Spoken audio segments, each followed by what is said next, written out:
Jesse Slaughter with the Pursuit Podcast, and today's guest is Chad Schearer from Shoot Straight TV. Chad is an amazing hunter and firearms instructor. He even has his own shooting school here in Belt, Montana, where he lives. Super excited about this episode. He's an amazing, God-fearing human being with some great stories about his outfitting business and his TV show. Stand by. 69 foot pursuit. Stop! Stop!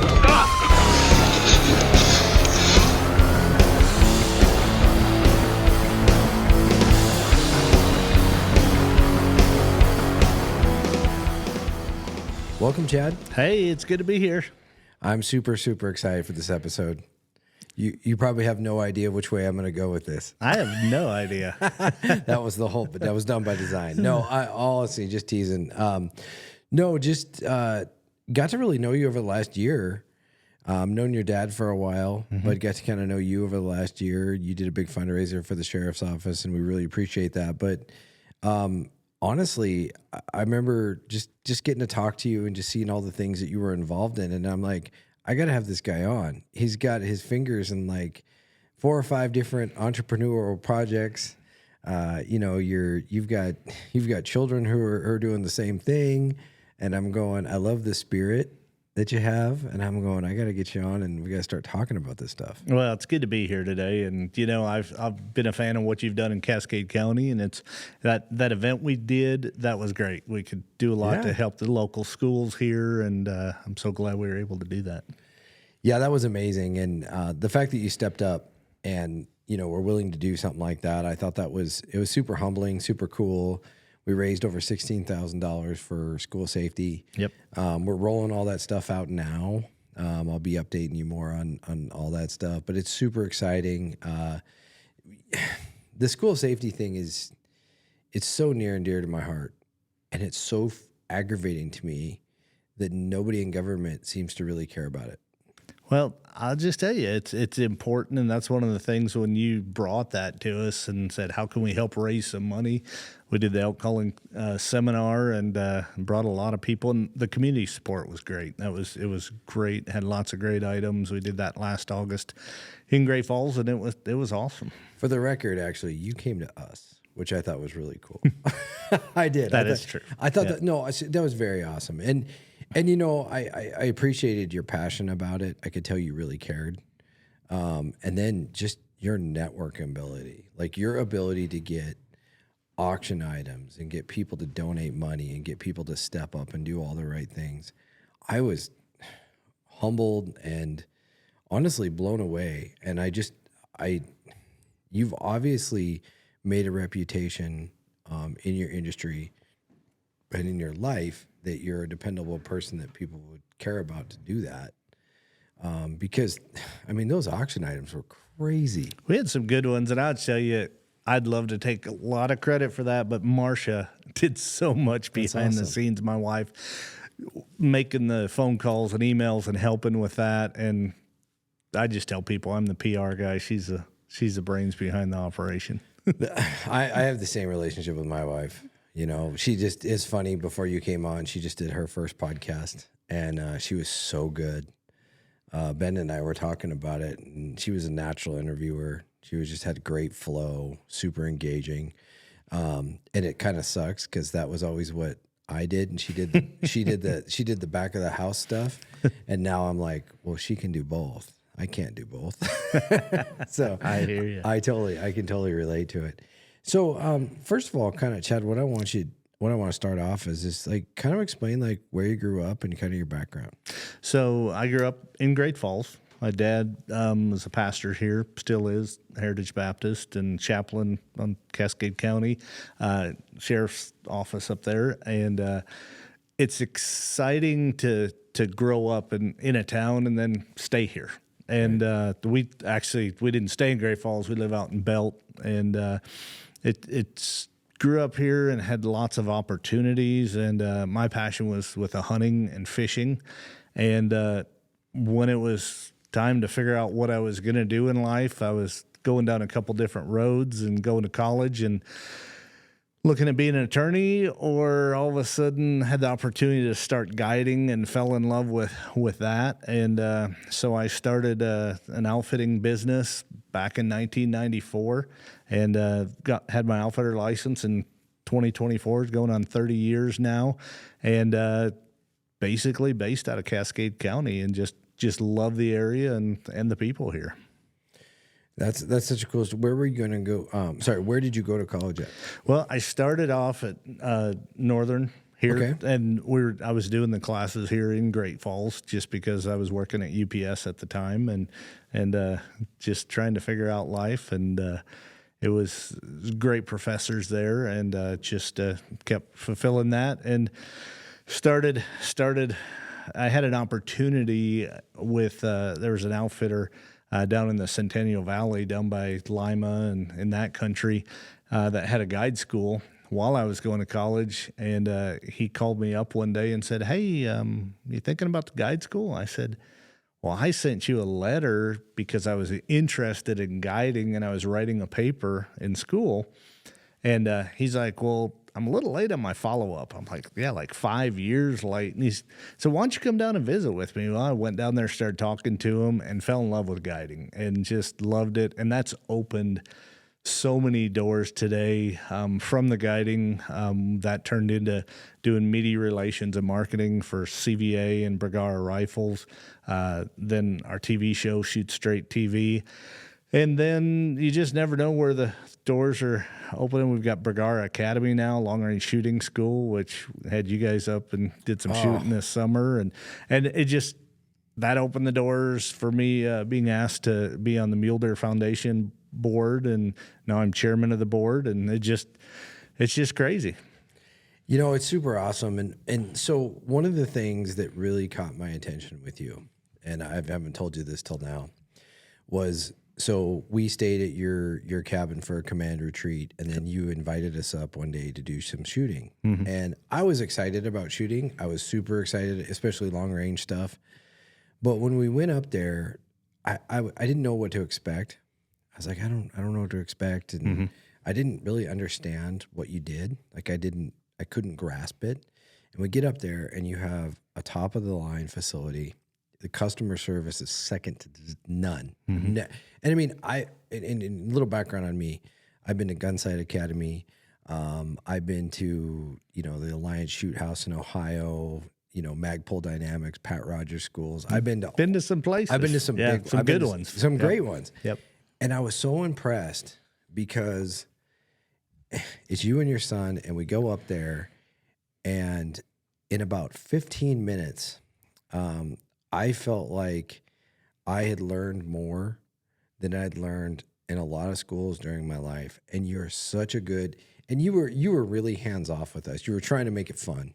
Mm-hmm. You were trying to make it a team building thing for my executive team. You weren't trying to, you weren't really coaching like I know you could, but just the little things you were just like dropping in there, and I was like, okay, this guy knows what he's doing. And I was really impressed. But I was impressed. Like, I also sensed this too. I sensed you read the room. I sensed you were like, okay, I think these guys just want to have a good time and want to have some decompression because they've been in a big, long command retreat. So I thought it was cool, but yet all of a sudden I was like, okay, you got my attention. And it was still to this day, they all brag about it. They're like, that was the most fun we've had. That's awesome. Well, we enjoyed having you guys up there, and that's one of the things with Bergara Academy we have such a variety, and we get a lot of law enforcement, and a lot of these guys have been through all the pistol training, but not all of them have done sniper training or shot the long distance, and it's a whole different ball game when you're starting to go out and you're trying to reach past 1,000 yards and reading the wind, and you, by the way, Cascade County has some great shots, including you, but if you don't do it every day, we call it a perishable skill. Mm-hmm. And there's little things that guys forget, and then they're like, "Oh yeah, I remember that." And it's one of those things, and that's what we try to do is we'll assess a person and then go, "Okay, how do we help them?" And because everybody's different and at different levels. I totally saw that with you. I could totally see that you were teaching to wherever we were, and I was really impressed. And I used to be a sniper on our SWAT team. And okay, so we were up there for what, 2 hours?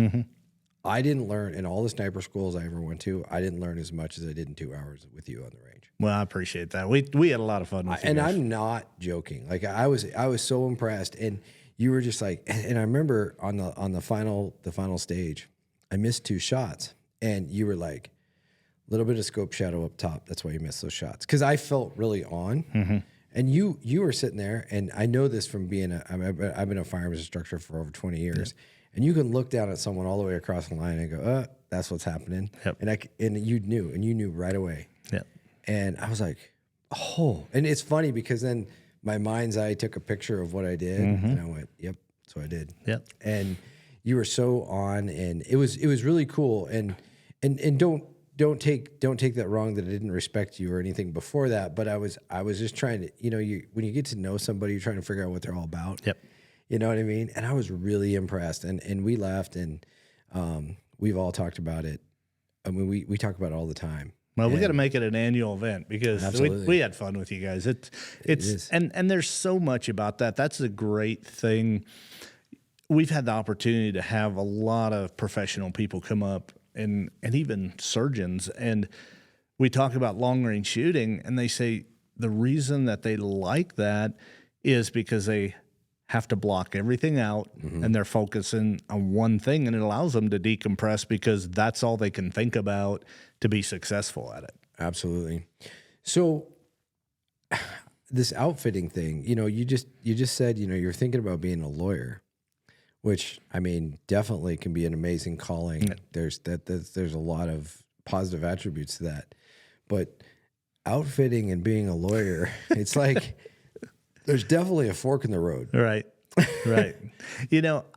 Some of my favorite classes in college were business law, and I was looking at that direction. I'm like, you know what? That I can help people, and I thought it would be great. I had friends at the time that were attorneys, and I'm like, you know what? This would be great. And then all of a sudden, when I started guiding and being out in the mountains and early in the morning, and you do it because you love it, because 18 to 20 hours a day, sometimes, I mean, it wears on you.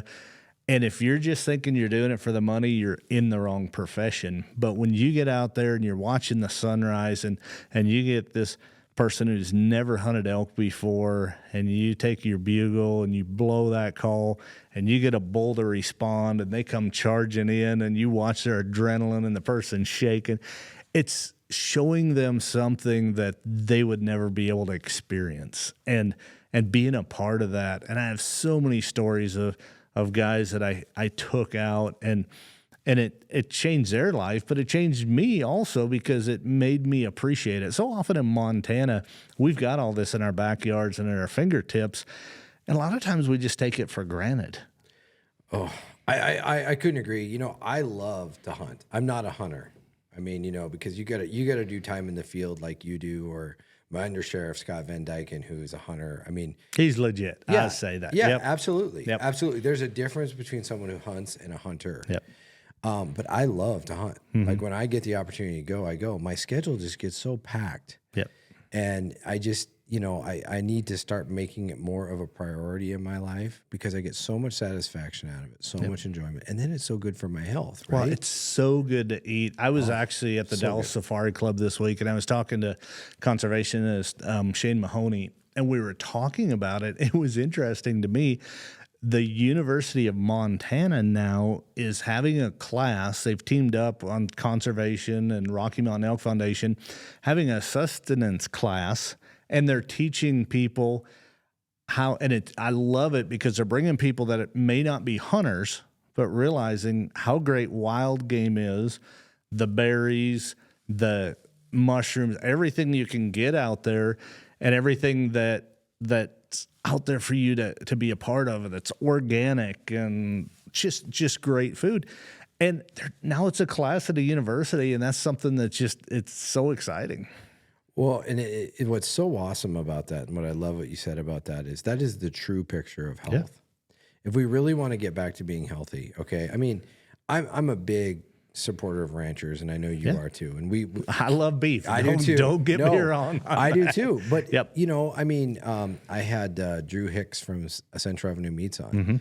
You know, and they get all their beef exclusively from McCafferty Ranch. Yeah. Right. But they do this cool hydroponic finish thing. They're great. Joel's a good friend of mine. Yeah. I mean, it's amazing stuff. Yeah. And we actually ate ribeyes on here when we did the show. Where's the ribeyes at today? I know. Well, you know what we should have done, and I'll have you on again. You and I will have to probably have elk steaks. We could do it. I'll pull the Pit Boss grill out, and we'll get them fired up, and we'll have to do that. But we had him on, and we talked about it, and you know, the hard part about agriculture today is you don't really know what you're getting in your food. And I'm not knocking ranchers. They're doing the very best they can to survive in this market. Yep. When meat packers have a monopoly and all these other things, it's the business of it.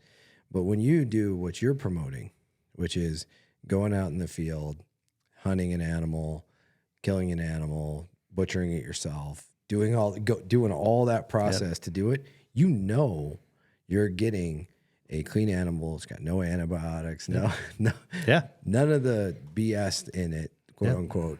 You're getting pure stuff. Yeah, it's good for you. It definitely is, and there's nothing more exciting than being out there, and even if you aren't successful, just having that time with your family. And my boys now are older. They're adults. They're not boys anymore, and just spending that time with them. They grew up hunting with me on our show and started taking animals at ages 4 and 5, and we could go to states like Texas that would allow them to hunt at that age, and taking their first whitetail and their first turkey. And it's like turkeys. There's nothing better. I love wild turkey. It's amazing out there, some of the things. And then Marcia on our show does recipes from the field. So she'll show people how to cook it and great recipes. And we have that on our website, shootstraighttv.com. There's over 200 recipes for wild game just on our website.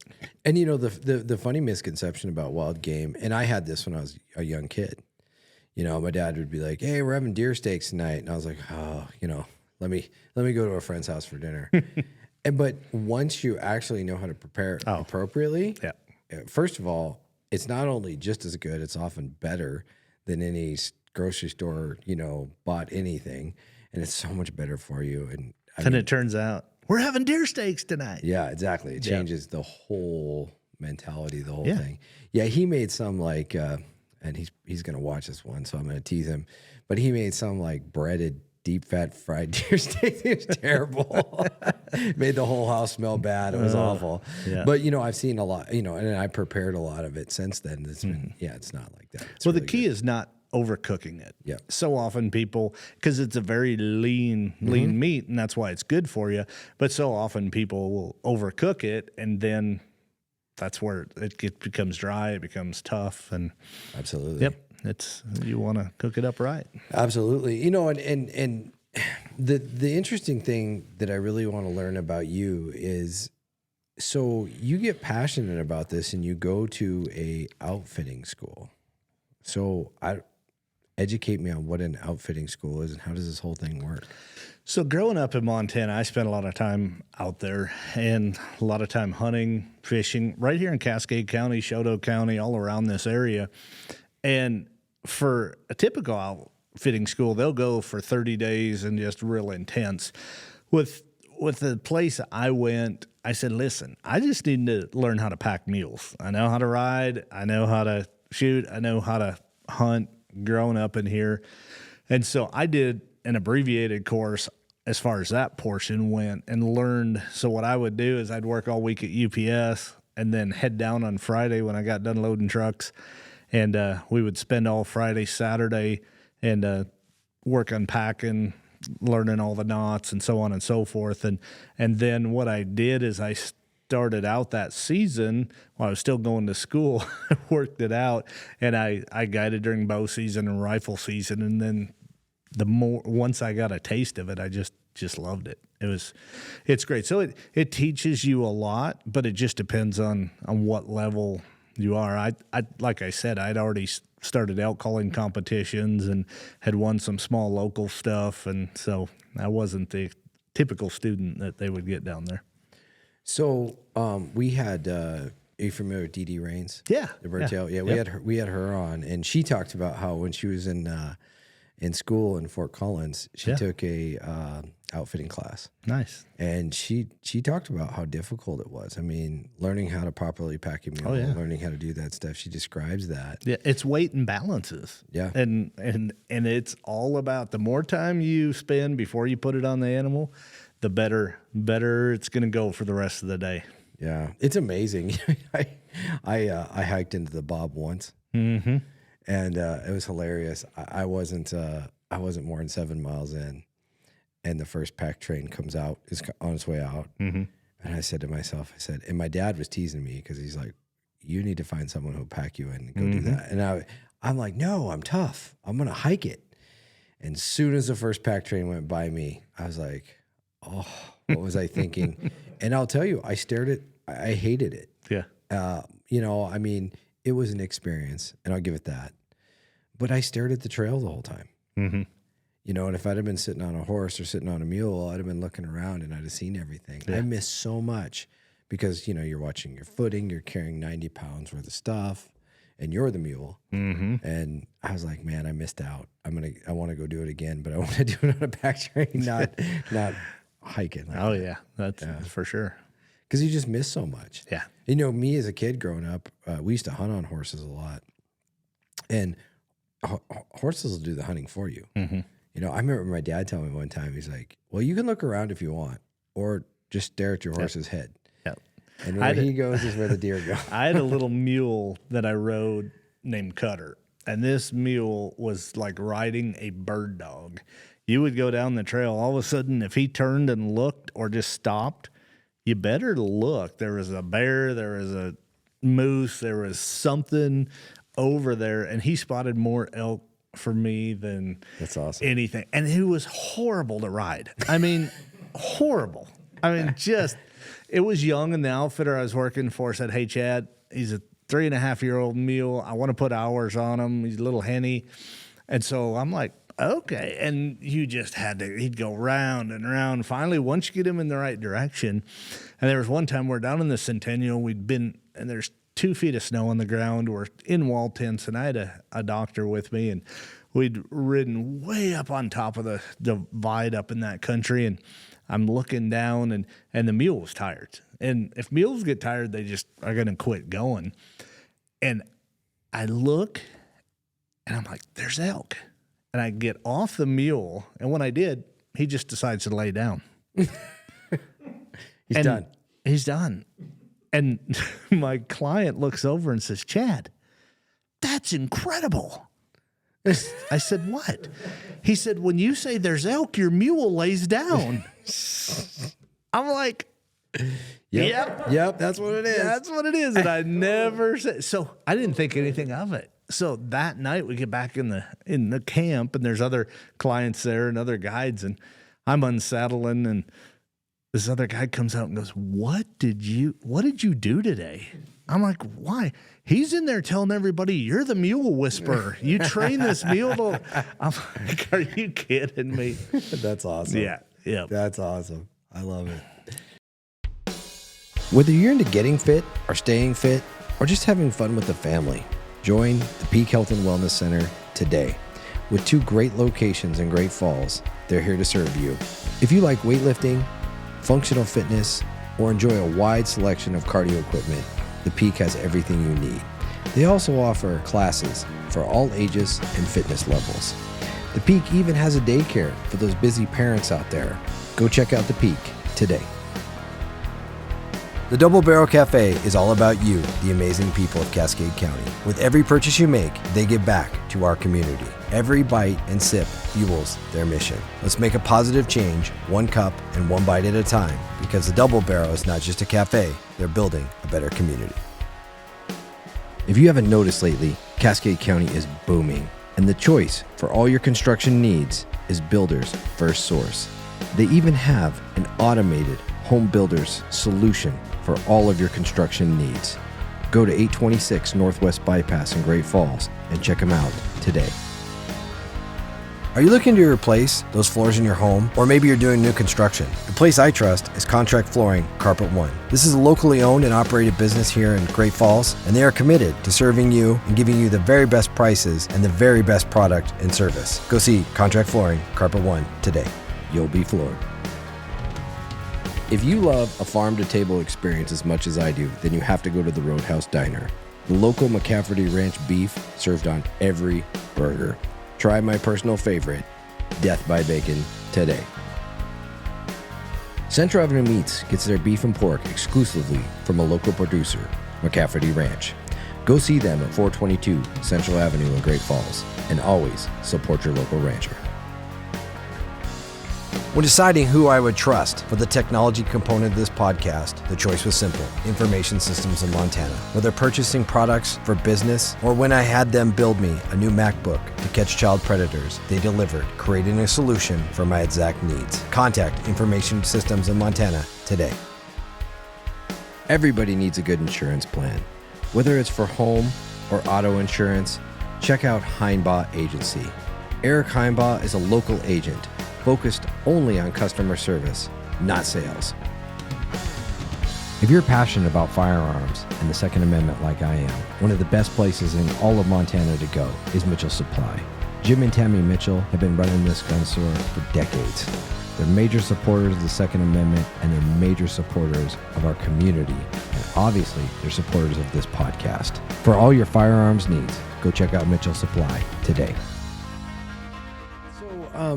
So anyway, when you got really passionate about this, you told me the story when we were up there of how you go from, and maybe let's how about this before we go there? Start with me, like, after you get done with outfitting school, how do you become a licensed outfitter? How does that work? Well, in Montana, and we're going 30 years back, they put a moratorium on outfitters where they're only allowing X number of outfitters in the state, just like the liquor licenses. So if it wasn't already there, you couldn't get it. And I was one of the last people to get that before the transition. Okay. Of course, now you either buy someone out, or if someone's deceased and renew, you can still get them, but it was different back then. So I went through all the testing, and back then it was tough. There was 300 plus questions on the exam. There were no study guides, no information. I mean, it was tough. And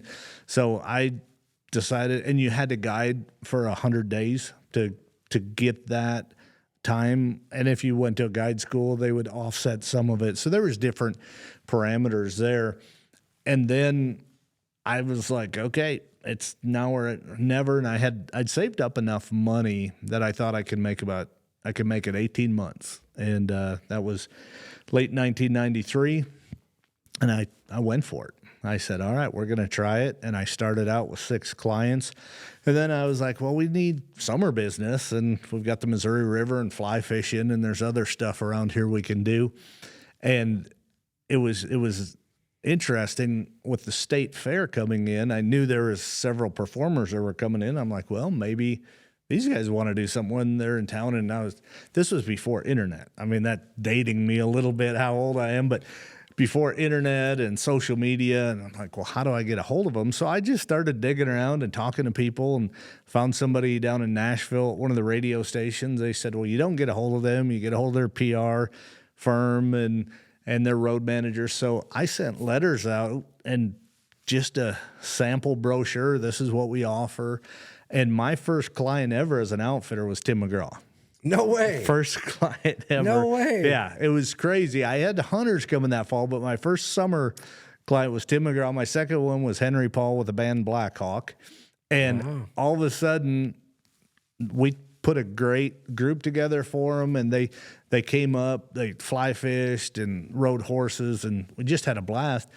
And then he went into Four Seasons Arena during the fair and said, hey, we've been hanging out with Chad, Central Montana Outfitters at the time, and then from there, they talked to other musicians, and we guided Alabama. We got Jeff Cook, the lead guitar player, who he just passed away recently and was a good friend for years. And Trace Adkins came up with us, Sons of the Desert, all these guys. Wow. And then it turned into NASCAR people and Richard Childress. I guided his two grandsons who now they're both NASCAR drivers, and it just snowballed, and we're just really blessed to be able to do that. And it's crazy how it just happened. That's some great hustle, though. Yeah. I like that. Oh, we hustled. I'll just tell you. I mean, there's things and local businesses in this county and the people. They always are so great to work with. I remember one time Tim came with us a number of times, and the night before he was coming, he brought his dad, Tug McGraw, the baseball player, and had his brother, and had Mark Colley, another musician. We had a full group of them. The engine in my Suburban blew the night before. And I'll still remember there's a guy named Al Ronkowski here, local mechanic, worked out of his garage. I called him up, and I'm like, Al, I need some help. I just blew this engine. He worked all night. Wow. Put a new engine in it, and I picked him up at the airport the next day in it. And it was just because you don't have a lot. I mean, when you're starting out, you don't have a lot. When you got one or two vehicles and one breaks down, I think of those things and the people. There's a elderly gentleman that lived up in Highwood named Clarence Sanders, and he was a retired mechanic and a ranch hand, and he would work on vehicles. And if I had, because you were going to break down. Yeah, I mean, in this country, you're going to break down.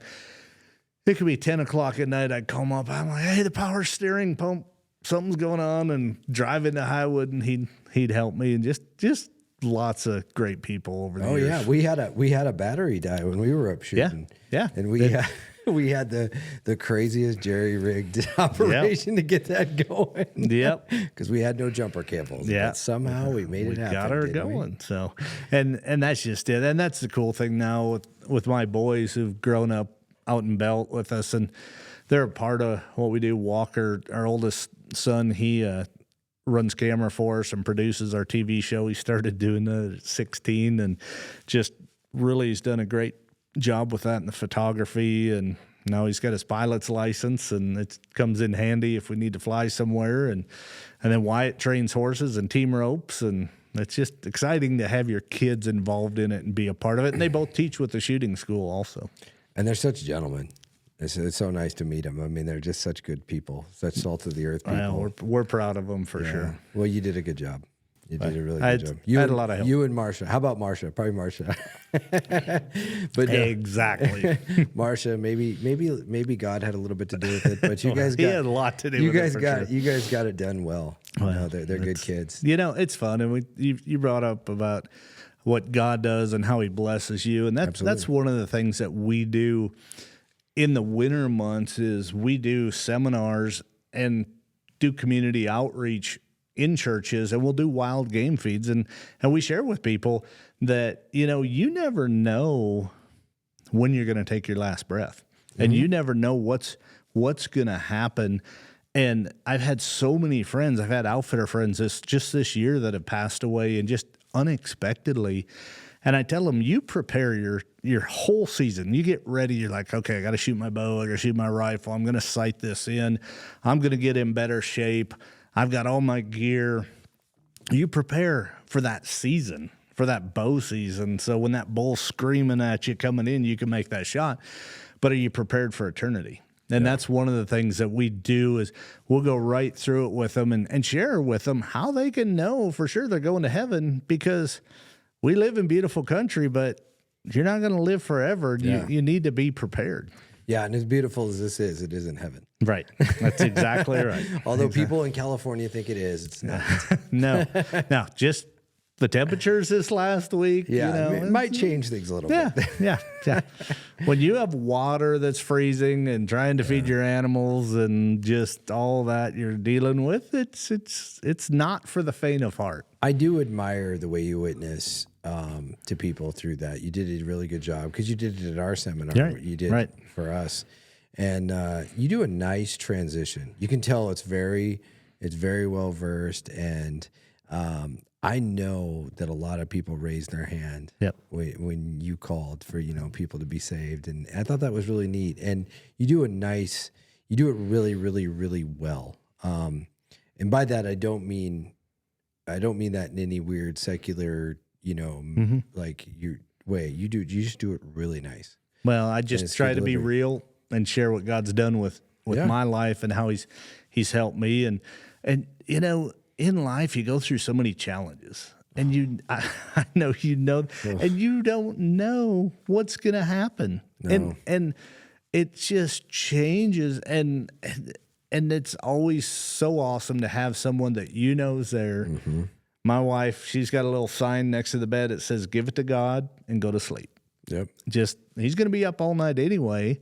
Let him take care of it for you. But we worry about things, and we do that. And that's been a big thing in my life, and my wife's life, and raising our boys is having that faith. And I mean, it just helps you. Oh, absolutely. It helps me so much. I was just talking to my command team the other day, and someone asked, I said, "Hey, you doing okay, boss?" They asked me that, and I said, "Listen, I'm fine." And I told him, I said, I don't really worry about. I worry about my career in the sense that I don't want to say worry. I actually don't worry about my career. I focus on it. Mm-hmm. Yep. God gives you a blessed skill to go be able to do a job. You do it and you focus on it. I don't really worry about it. Where I struggle with worry is with my family and children. Mm-hmm. And you're not supposed to worry, but when it becomes so personal with your family, that's when it gets tough. And so I told him, I said, if you ever see me distracted or you see me worried, 99.9% of the time, it doesn't have anything to do with work, anything to do with material things or anything. Yep. It has to do with my family. Mm-hmm. I'm worried about my son or my daughters or my wife. I got something in my mind and I'm trying to, help them through it. Mm-hmm. And it's funny because what you said about what Marcia has, give it to God and go to bed. And that's a good thing to put on near your bed at night, because that is probably the hardest thing to do. Yeah. It is the hardest thing to do. Yep. But it's real faith. It is. You say, all right, God, take care of this. Yep.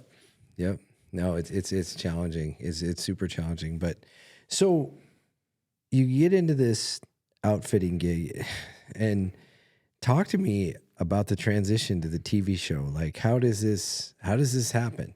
Well, again, it goes back to faith. Our steps are ordered by the Lord, and you never know the opportunities. And you always hear people say, someone's knocking on the door, or you got to open that door, all that.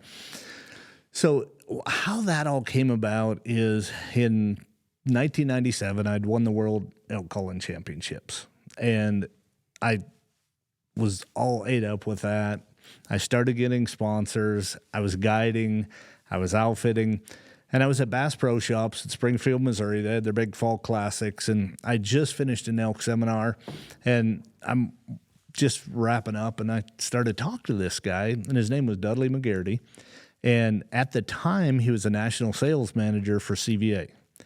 And he came up and said, "Hey, do you do any muzzleloader hunting?" And I said, "No, not really." I said, Montana didn't have a muzzleloader season back then. I said, "Well, I bow hunt, rifle." He goes, "Well, you think you'd shoot something with a muzzleloader?" I'm like, "Well, yeah, I'd shoot something with a muzzleloader." So he got me a muzzleloader, and I started shooting it, loved it. And I said, "Well, do you elk hunt?" He goes, "Well, I like to elk hunt, but I said, "Why don't you come up to Montana?" So he got some guys together, guided them, and started hunting with me.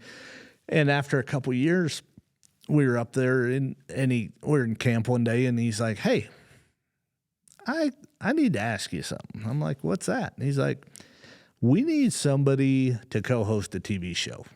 And he said, "I know you can get things, you can shoot things." I'm like, "Yeah, we can get it done."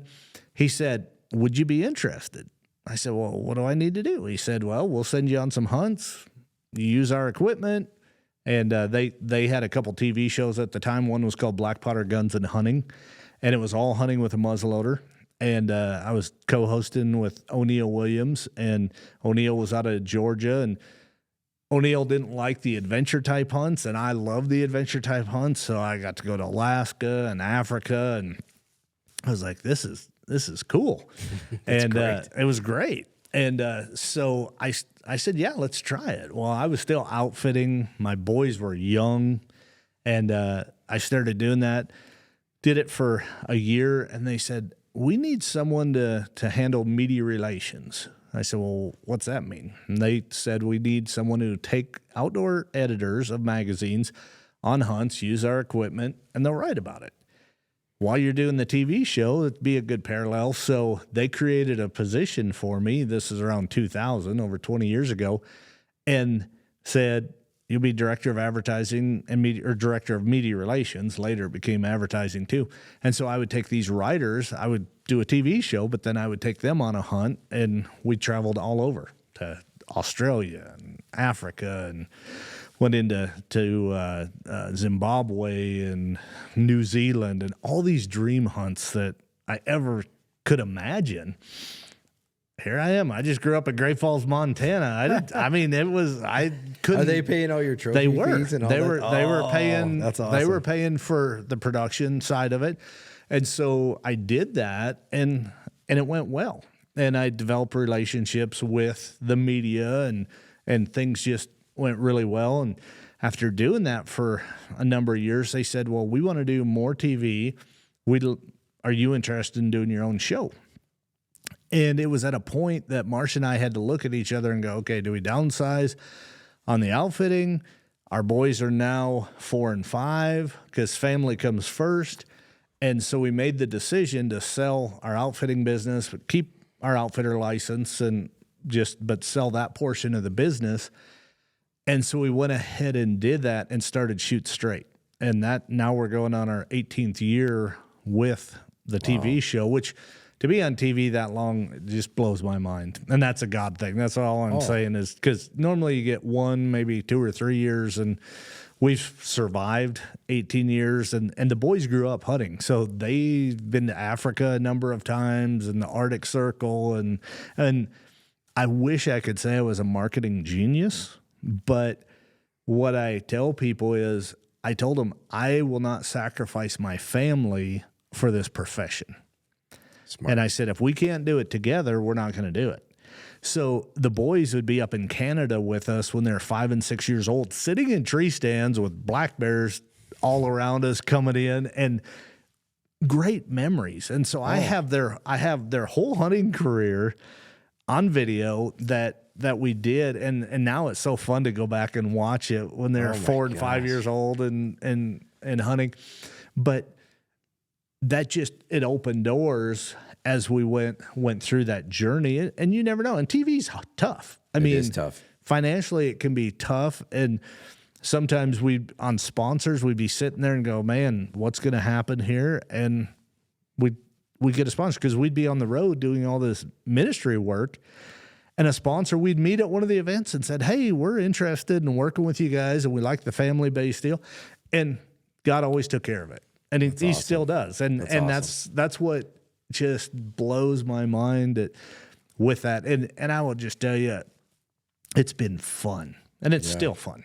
I mean, when you wake up in the morning and you're excited to get out of bed because you don't know how the day's going to unfold. And that's the thing with the shooting school, just to watch people, their eyes light up. All of a sudden they're shooting past 1,000 yards, shooting 1,400 yards, and they've never shot past 50. And that's what's so rewarding about it, and teaching them how to do it. That's why I love the seminar so much. Absolutely. That's a great story. And, it's interesting. It's tough. Media, being involved in media is very tough. Yep. I've already learned that from doing this podcast. I've already had some issues. And it's sometimes it's a very fickle crowd. Oh, yeah. And it's tough. I got into it for a lot of the same reasons. I got into this, and the reason the Pursuit podcast started was because I looked at Cascade County. It's kind of like we were in a bubble. Mm-hmm. And I'm watching everything else that's happening in our world, and our community is different. Yeah, we've got our issues that look like DC or look like California, but they look like it. They're not actually that when you dive into it. And for the most part, we live in, for what it is today, kind of a utopia. Right. And I thought to myself, there's a lot of people out there that just don't know certain people's stories. And let's go learn their stories. Let's go change or keep a community great through story. Because I think story is one of the best ways to tell something. But along the way, I've already learned how difficult that can be, how people's perceptions of things and pressures that come about, because there's a lot of pressures. Yep. And the question I kind of want to ask you is, especially when you start talking about things like faith, it's tough. A lot of people don't know how to grasp it, or they don't know how to take it. I think, though, that the hunting culture and the firearms culture is going to probably be more likely to support that than other media cultures. And do you think that's one of the reasons that you've been able to be as faith-based as you have been through your thing? Or have you felt those pressures too from different things? You're going to feel that pressure, and you have people with different opinions and different ideas. And that's one thing about it is, I know why I believe what I believe. And when you're out in God's creation and you see that, and you see how, just for example, the wildlife reproduction cycles, and how a bull elk will go into rut in September so that cow will have her calf in June 1st, and how uniform that is, and how everything works together with that. It just blows your mind. So why don't mule deer, with their gestation, they're bred in whitetails, they're bred in November. They have a shorter gestation period. So it's just amazing to see all that. And yeah, with the hunting and outdoors, you do have a lot of rural type people, and you have people that are out there and they're out in God's great outdoors, and they see this, and they see these wonderful things. When you watch a calf being born or things of that nature, and watch that, everything points back to it, and it allows you to appreciate that. And I think a lot of it too is people appreciate their freedoms and appreciate what they have. Absolutely. No, that's a great story. And so talk to me too about I'm really curious about your sons. Like, did you guys, how did you manage school and all that stuff with them growing up in this, crazy life that you live? Part of it was, I have to give Marcia credit for that, is we had to look at that because they were traveling with us several months. I mean, sometimes 4 or 5 months a year we'd be on the road. And so we homeschooled them. I mean, there's great schools. Belt has a great school out there, super good people, but we were just gone a lot, and it wouldn't have worked any other way. And Marcia said, I'll try it the first year, and then we'll see what happens the next year. And they went all the way through and graduated, and really, really proud of what they did in their education experience. And there's a lot of homeschoolers now today. There's a lot of great schools in our county, and nothing against them, but that's what worked for us, because we were traveling and we wanted to be together, and we did. That's a heavy load, though. Oh, it's a lot. That's a heavy load. That's a heavy load, because not only are you raising a family, you're raising a family on the road while doing a major production business. Yep. And homeschooling at the same time. Yep. And to do it right. And Marcia did it right. I mean, she would lay out their curriculum, make sure they had all the number of days they were supposed to, and test them. Wow. And I mean, it was good. And I'm glad. And the experiences. I mean, there was 1 year, I don't remember, the boys were maybe 7 or 8. We spent a month in Africa. That's awesome. They got to meet the people. They got to go into the villages. They got to see and appreciate what we have in America. And that's an education in itself. There's so many kids that don't see it. Go down to Mexico, and you see kids that are just trying to survive. And, absolutely. And the orphanages and so forth. And it makes you appreciate what you have. Well, and one of the other things that I get so frustrated about is so many people complain about America, but they've never been outside of the boundaries of America or even their state. Yeah. And they don't understand, you really want to understand the freedom we have? Yep. Go be in a country that doesn't have the freedoms we have. Oh, absolutely. And we don't have very many freedoms anymore. Yeah. A lot of those have been taken from us. And even still at the rate, we're still way more free and independent than most places. Yep. Yeah, I've been fortunate to hunt on 5 continents. Wow. And every time I come back to America, I'm so thankful for it and what we have. In all of that hunting, those different places, what is in your opinion or from your experience, what was the most amazing animal that you ever harvested? This is what I tell people is my son's first animals that they took, being there with them. It was whitetail hunting in Texas. They started on turkeys and whitetails, and how intense they were. And they were sitting on my lap and they got so excited and so intense. That to me was the best. That was incredible. The most exciting hunt I would probably have to say for me, second, there's been a number of them. When the boys were younger, we were bow hunting. And I love calling an elk, and I taught them at an early age how to call.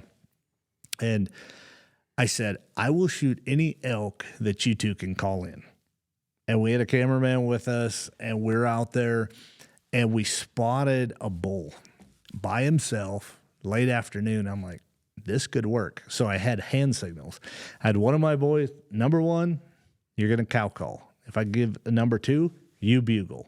So they were sitting 20 yards behind me, and I'd give them a hand signal behind, and I got a call with me. I always have a call with me. So when I do number 1, they go, and then that bull looked up, but he wasn't coming. So I gave him, held up 2 fingers, and other boy went.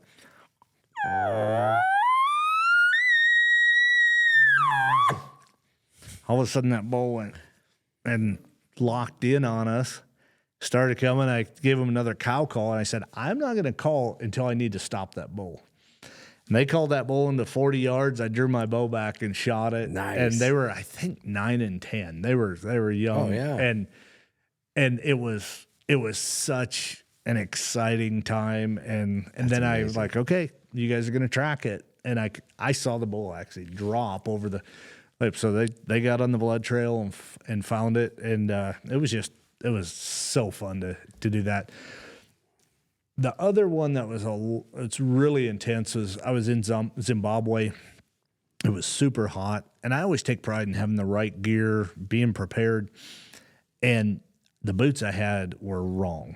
This is before Kenetrek and that. I had a pair of boots that were just straight leather, should have been great, but I got blisters bad, and I never get blisters. And after day 3, I was taping my feet up because I wasn't going to give up on the sun. I'm wearing tennis shoes because my feet hurt so bad. And we were going like 6 to 10 miles a day just on buffalo tracks. I'm using a muzzleloader. So you got the one-shot challenge, and we're hunting Cape buffalo. Oh, jeez. Yeah, which they'll kill you. Yes, they will. And we are slipping through, and we got right, and we're in this tall grass. And all of a sudden, the herd explodes. The wind swirled, and they took off. And we watched one bull split off from the herd. And so we get on that track, and we start pushing and going. And it's midday. It's hot, and he doesn't want to be tracked anymore. And we came around the corner, and there he was. And he whirled and faced us straight on and went, ooh. And the PH hollers at me. He's right next to me, throws the sticks down and said, Chad, you must shoot. He's charging. I'm like, whoa, that's not in the brochure, bud. And I got one shot. Well, what the PH didn't realize is when you shoot a muzzleloader, the whole air fills up with smoke. Yeah. So I got a Cape buffalo at 60 yards dropping his head coming in, and I put my CVA muzzleloader on. Boom, I hit him. I dead center, power belt bullet. Well, I mean, they're like a freight train. Oh, yeah. And he's coming, and all of a sudden you see him hunch up, and he whirled and took off, and he dropped. And the PH is like, I had no idea there was going to be that much smoke. He's like, I couldn't see where this charging buffalo was at. But we got it, and that was one of my most exciting hunts ever. Holy cow. That's amazing. Yeah, so that's yeah, I got nothing after that. That's really cool. I like that. I do like the story with your sons though. That's neat. That's neat that you created that incentive for them, and they basically made the hunt happen. Oh, they did, and now they pack elk out for me, so they love it. Now it was back then we'd go and out. The key is when you're taking your kids hunting, you always number one make sure they have gear, and you can't always afford the most expensive, but make sure they're warm. Right. And if it's brutal, don't make go. them miserable. Yeah. Don't. And when you take them hunting, it's about them. It's not about you. If you're going, hey, I'm holding out for a 350 bull or I'm looking for a 170-inch whitetail, not the time to take a young person out there. Focus. This hunt's all about them. Absolutely. We're gonna take a doe. We're gonna do this. We're gonna and make it fun. And one of the things Marsha always did is she had snacks for them. She always had snacks, and it was always great. And so making it fun for them is so important. Whether you're into getting fit or staying fit or just having fun with the family, join the Peak Health and Wellness Center today. With 2 great locations in Great Falls, they're here to serve you. If you like weightlifting, functional fitness, or enjoy a wide selection of cardio equipment, the Peak has everything you need. They also offer classes for all ages and fitness levels. The Peak even has a daycare for those busy parents out there. Go check out the Peak today. The Double Barrel Cafe is all about you, the amazing people of Cascade County. With every purchase you make, they give back to our community. Every bite and sip fuels their mission. Let's make a positive change, 1 cup and 1 bite at a time, because the Double Barrel is not just a cafe, they're building a better community. If you haven't noticed lately, Cascade County is booming, and the choice for all your construction needs is Builders First Source. They even have an automated home builders solution for all of your construction needs. Go to 826 Northwest Bypass in Great Falls and check them out today. Are you looking to replace those floors in your home? Or maybe you're doing new construction? The place I trust is Contract Flooring Carpet One. This is a locally owned and operated business here in Great Falls, and they are committed to serving you and giving you the very best prices and the very best product and service. Go see Contract Flooring Carpet One today. You'll be floored. If you love a farm-to-table experience as much as I do, then you have to go to the Roadhouse Diner. The local McCafferty Ranch beef served on every burger. Try my personal favorite, Death by Bacon, today. Central Avenue Meats gets their beef and pork exclusively from a local producer, McCafferty Ranch. Go see them at 422 Central Avenue in Great Falls, and always support your local rancher. When deciding who I would trust for the technology component of this podcast, the choice was simple: Information Systems in Montana. Whether purchasing products for business or when I had them build me a new MacBook to catch child predators, they delivered, creating a solution for my exact needs. Contact Information Systems in Montana today. Everybody needs a good insurance plan. Whether it's for home or auto insurance, check out Heinbaugh Agency. Eric Heinbaugh is a local agent focused only on customer service, not sales. If you're passionate about firearms and the Second Amendment like I am, one of the best places in all of Montana to go is Mitchell Supply. Jim and Tammy Mitchell have been running this gun store for decades. They're major supporters of the Second Amendment, and they're major supporters of our community. And obviously, they're supporters of this podcast. For all your firearms needs, go check out Mitchell Supply today. Absolutely. I actually grew up hunting whitetail on the Birdtail Ranch. Oh, I did too.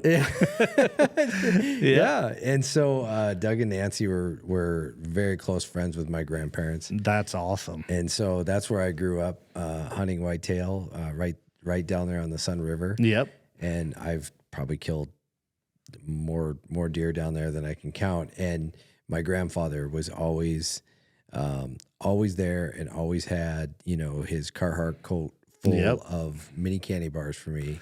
That is awesome. Keep me nourished and sugared up and everything. And it really does. You're right. You do have to create that environment for kids because young kids get bored. Yeah, they do quick. They get bored, they get tired, and it keeps their energy flowing and keeps them focused. And my grandfather kind of learned that lesson really early. And it was sad after he died. My dad was funny because, oh gosh, I must be a sixth grader by the time that after he dies, and we go hunting again. And I think it was my first hunt where I could actually hunt. And my dad tries to bring all this stuff, but I just told him, I said, no offense, Dad, but I'll still go hunting with you, but it's not the same. Yep, absolutely. Not the same. It is, and that's fun having those memories and spending that time. And that's one thing I encourage people is get your kids out there, start them fishing, and there's so many opportunities in Montana that you can do it, but spend time with them. Absolutely. Because no one on their deathbed, I heard a guy say this, no one on their deathbed said, man, I wish I would have worked another hour. Oh, no kidding. They say, oh, I wish I had more time with my family. Well, just this summer, it was funny. My dad calls me and he says, hey, my mom died back a couple of years ago, so he's got a girlfriend now. And so she bought him this guided fishing trip on the Missouri. And it went from the dam to the Craig. Yep. And so he says, hey, she can't go. You want to go with me? And I was like, okay, sure, whatever. And I remember the morning that it came up, work was busy, things were crazy. And I was like, I got to go on this guided fishing trip. And to me, I was thinking it was going to be like, I've fished on the Missouri before. And so I was like, well, it's just going to be like fishing on the Missouri. It's not going to be a big deal, Well, we get this amazing guide. Nice. And it was all like, you got tired of casting because second what you did, it was fish on the entire day. And it was the best experience. And it was me and my dad, and we had so much fun. And you're right. You just don't pass those opportunities up. If someone offers you that opportunity, you go take it. Yep. I had a good friend that's in TV, and he said, if you're too busy to hunt and fish, you're too busy. Yeah. And we do that. We get so consumed with taking care of our responsibility. And you do. You have to make a living. You have to take care of your family. But you got to have that balance out there. And it's amazing how often it takes people sometimes a day or two just to decompress and go, okay, I'm relaxed. And oh, that's like Scott, my undersheriff. He's hilarious. Like the guy is always over on his vacation. Always. He always says use it or lose it. And then hunting season comes and he zeroes out. Yep. Because he's just like, he'll just tell me like, see you in around December sometime. And now muzzle loading seating's there, so I don't see it. But I don't care. I don't care because he gives 160% all the time. But that's his thing. And he's out. And when he comes back, oh yeah. I had a guide one time that would come and guide for me. He had a regular job on the side. He would just seasonal guide. And his wife said this to him. She said, leading up to hunting season, that month before, and then the month you come back, you're the husband I'm married. Because that's all you're thinking. You're excited at. The rest of the time, you're the guy I live with. Yep. Because he was so excited for hunting season. He's like a little kid. And hunting does that for people, and that it's a great passion to have, and it's great to be out there. And that's what's fun for me is seeing the next generation, see these younger people out there, seeing them excited and taking their first animal. And we've done that with several people. I'll take them out on management deer, find a buck, and get them out there and just seeing them, their eyes light up and the excitement. It's what it's about. And then showing how you transition that into the meat part of it and the sustenance, it's so important. It's amazing. And the fact that we're so blessed to live here, right? The fact that we're so blessed to live in a place that people spend literally several thousands of dollars to come is so amazing. So one of the questions I wanted to ask you is, here on the Pursuit podcast, one of the things we really want to transition into is doing some more firearms content.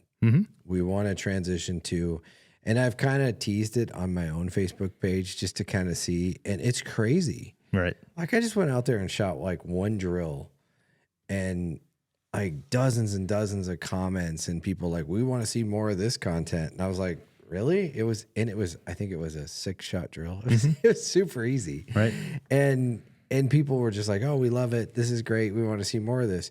And so we are talking, Ben and I are talking, we're like, hey, we should probably push out more of that content. But I'm learning some things. It's not as easy as people think. The setup, and I've obviously watched your show, and I've watched the different angles you get, and there's a lot of thought that goes into a setup for something that an animal has a say in. Yeah, it's tough out there when you're filming, and sometimes you'll see some of these shows with beautiful cinematography and all that. And the one thing that we've always taken pride in our show is what you're seeing, how it's happening. And because it's got to be realistic. And that's one thing. Will Primos is a friend of mine years ago with their show. They said footage might be a little shaky. It might not be the angle, but it's real. And that's something that I really respected about that, is because it takes a lot of time, and you can have beautiful cinematography, but those animals don't always cooperate that way because you're hunting wild animals. Well, exactly. And I had such an appreciation for what you did, because like when I did mine, I was standing on a square range with a cardboard target that was not going to move. Yep. Right.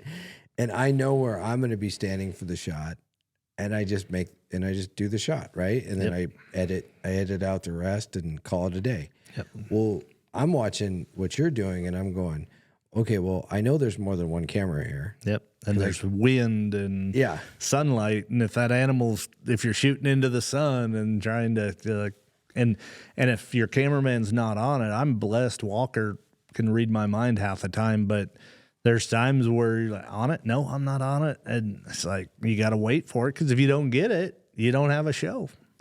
And the other thing that impressed me too is one of the things I struggle with outdoors in an environment like that is the mics. Yeah. It's hard to catch the audio. Yep. And the audio is important, because the audio brings, you get a 2-dimensional TV screen, but you almost get 3-dimensional with the audio. Right. It brings the whole thing together. And one of the things I was really impressed about your production was the audio is pretty good. Well, and it's tough because the elements are rough, because you've got mics down in your coat, and you call them cattails. You've got them on top of the mics to try and keep the wind, but you can't have them rubbing. And then inevitably you'll have it might be 10 below zero. You'll have a battery die on you, and it's just a lot of stuff to watch. So what's the biggest piece of advice you'd give us to like start going into that realm? I mean, we obviously want to keep the podcast, we want to keep the long format coming, but we want to do other content too. So what would be the biggest advice you would give us to say how to set ourselves up for success? Is having that variety. There's people that want to see the variety. One of the other things that when you're putting this on other social media platforms that are a challenge is if you start doing stuff with firearms, anything along that, it changes the algorithms and how much it's allowed to go out there. And so that's a constant challenge that you have to look at too. So when you're doing that content, you have to be very careful how you construct it, how you build it, so that it can get out there and people can see it. Absolutely. And that's almost an art. And the rules change daily almost. But it's almost an art though. Yeah. There's what do the new kids call it? There's hacks. There's little hacks you can do to kind of do it, but then they change the rules. And they go, no, I agree with you. That's a tough part. One of the things that we really want to do is we really want to tell the story of Cascade County, but we also want to kind of show the freedom, show that we're different, show that we live a lifestyle here that isn't, without being, what's the word I'm looking for? Reality TV corny. You know what I mean? Yeah. But being sincere, right? And not turning it into some weird production that people don't want to watch because it's staged or not sincere. Right. Show people like, hey, this is a great place to live. But don't tell too many people. That's actually no. All joking aside, we actually talked about that. No, but that's a real thing. Yeah, because then all of a sudden, then everyone moves here. But I think that's happening anyway. I'm not sure you're seeing that, and just I was driving around the other day and going out by Flood Road and some of that area, and I'm like, I remember hunting deer out here. Yeah, when I was a kid and being out there, or even driving by and just looking, and I'm like, it's all houses. It's all houses, and that brings up why I'm so passionate about conservation and the Mule Deer Foundation. And what we're doing is we're doing a lot with migration corridors, especially in other states where you have houses encroaching on natural corridors, especially down in Utah, and you have interstates, and there's different things that have been done to try and help with that migration and let them go to historical grounds. And because some of these deer and elk are going right through neighborhoods. I mean, and you have, it's just the way it is. I mean, you get snow in the high country and there's houses every place. And then you have the mortality, the vehicle mortalities and so forth with the animals. And that's why conservation is so important to me. And that's one of the things that I love to do and try to support. And that's one thing that's very important that we do is when we're looking at that and looking at developments, that it's still, we have the wildlife and we have that great, because all of a sudden you have houses everywhere. And I mean, you look at Bozeman right now in that valley, I mean, there used to be wildlife everywhere. And now you have houses everywhere, and it's a different story. I grew up there. And I grew up there in the 90s when I went to high school and college. And it was the greatest place on earth to grow up. I tell people all the time, there's no crime, not a little crime. There was like no crime, especially in Bozeman City. And you could be in town and have all the conveniences of town, and in 5 minutes, you could be hunting. Yeah. In 15 minutes, you could be skiing. It was everything. Deer, elk, birds, the waterfowl. Fly fishing. Like world class fly fishing. Yeah. And I did all that stuff as a kid growing up. Yep. We had horses. We had all that stuff. We were out in Cottonwood Road, corner of Cottonwood and Law Road. Yep. And I mean, it was great. I mean, I get home from work. I go home and saddle up a horse and take off and go shoot stuff while I was doing it, have a good time. I mean, it was fantastic. And now that same area, the houses are $10 million. Yeah. And it's like, it's Yellowstoned. It's all, goofy and crazy. And you're just like, this is not, it's not Montana anymore. Well, and that's the thing is growing up here is people come from other regions and other areas because they want to get away from all that stuff. And I'm just going to say stuff, but don't bring it up here. Don't bring that mentality up here, because it's pretty good up here. It is good. It is good. I'm worried about it. And I think here in Cascade County, we're really lucky so far. The one thing we're seeing is the housing market blow up. I mean, houses are they're way overinflated. Right. Which is great if you've got nice houses. Right. It's good for those people that are that have real estate or in the real estate business. And I'm happy for them, but it scares me. Yeah. The dichotomy of that is nerve-wracking, because I know what's happening. They're selling their homes in places like California and stuff that they're running from, and they're selling for several million. They're buying them cash here, and it's overinflating our houses, and that's a struggle. You talk to realtors around here, and there's a number of them that say we're selling houses without people even looking at them. Oh yeah, sight unseen, which blows me away. But I think they run through it with a video camera and take some pictures and send them specs, and they go, done. Here you go. Because everyone wants a piece of this. Yeah. And I think it's the freedom. Yep. And so far politically, one of the things I am seeing is Montana, it feels to me anyway, it's becoming more conservative, because people are leaving those areas to say, no, I don't want it to be like where I came from. But the one artifact of that I don't think we're going to be able to overcome is the housing inflation. Yep. That part's real. It is. That part's super real. So talk to me real quick. I'm super curious. so your relationship with CVA and Bagara, talk to me about that. I think that's kind of fascinating too. Yes. So I'm director of advertising and media relations. So I do place print ads in magazines, and then I still take editors on hunts and promote that and write all their press releases. So we're getting ready for the SHOT Show, the Shooting, Hunting, Outdoor Trade Show in Las Vegas this week. So having meetings with people down there, promoting all the new products and showing people what's new. And we'll have a lot of other podcasters down there, influencers, Awesome.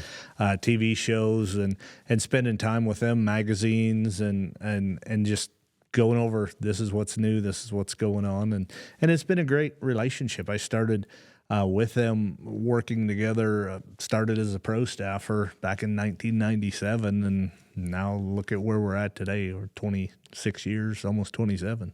I can't speak so much for CVA. I mean, I know they do make great stuff, but I just have never had anything. But I have experienced Bagara. What an amazing product! Yeah, they're great. They do a fantastic job, and they're made in Spain on our B14 lines, and then we also have our Premier lines that are made down in Atlanta.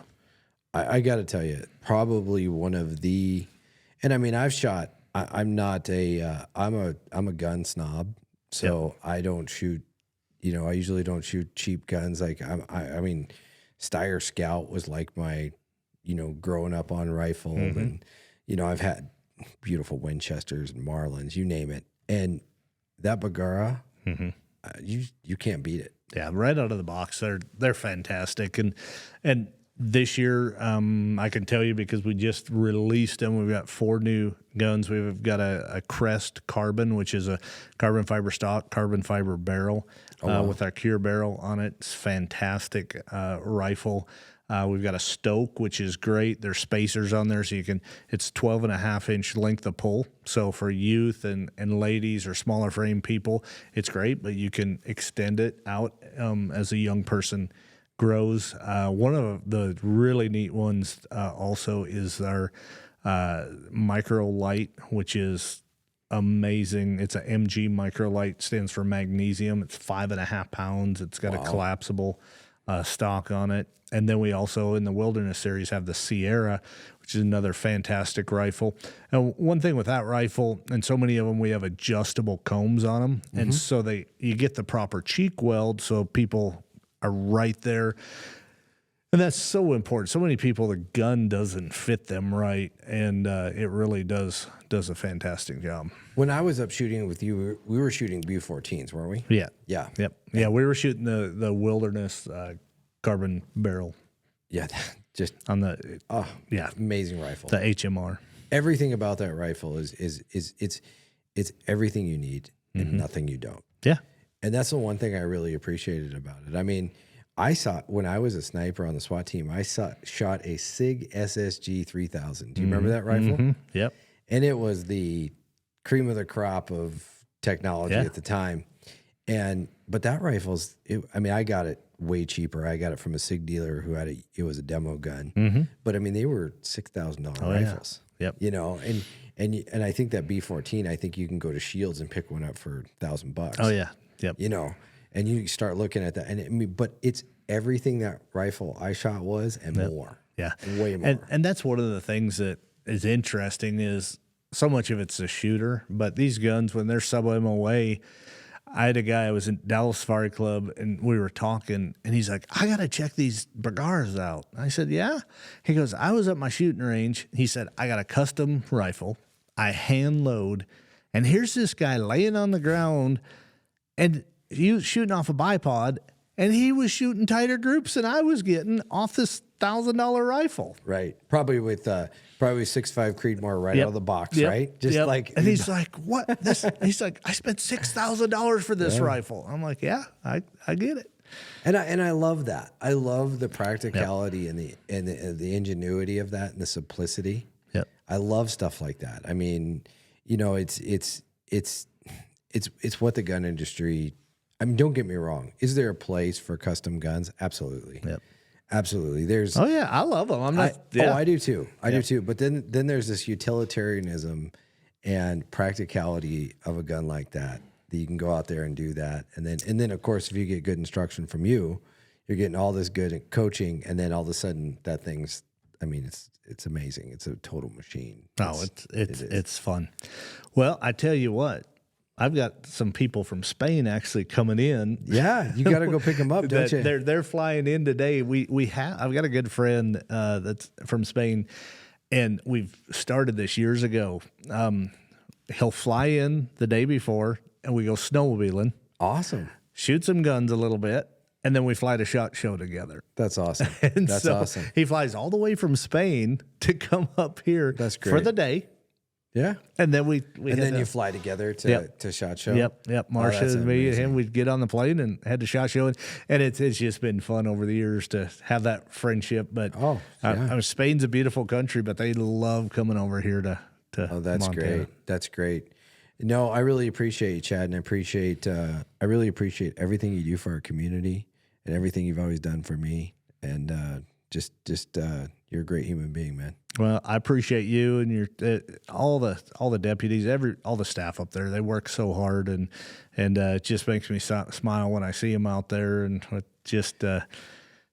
sometimes there's situations that people have to deal with, and I'm glad you guys are out there. You know, I'll tell you what, they really are doing a great job, and I'm really, really proud of them. It's a whole nother show we could talk about on how far they've come and all the things that they're doing. But I agree, this community is in good hands because we got great people. But anyway, I'll let you get going, Chad, but I just want to say thank you, God bless, and this was a fun podcast. We'll come back and we'll throw some elk steaks on. All right, sounds good. All right, buddy. God bless you, brother. Hey, everybody. Jesse Slaughter with the Pursuit Podcast. And we really appreciate the amazing support already that this channel has received. Our social media is blowing up. Everywhere we look, people are liking and clicking and commenting. But what we really need you to do is subscribe to our Facebook page and follow us on Spotify. That's what drives this channel. That's what's going to keep this channel going forever. Tim and Ben are behind the scenes doing tireless editing, working on this to make this come out the way it does, this high quality product that it is. So please go in there, click subscribe, click follow, and make sure that this channel sticks around for a long time, because we truly believe it's doing a lot of great things for our community. But there's many, many other people out there who we need to support. So follow and subscribe today. Thank you.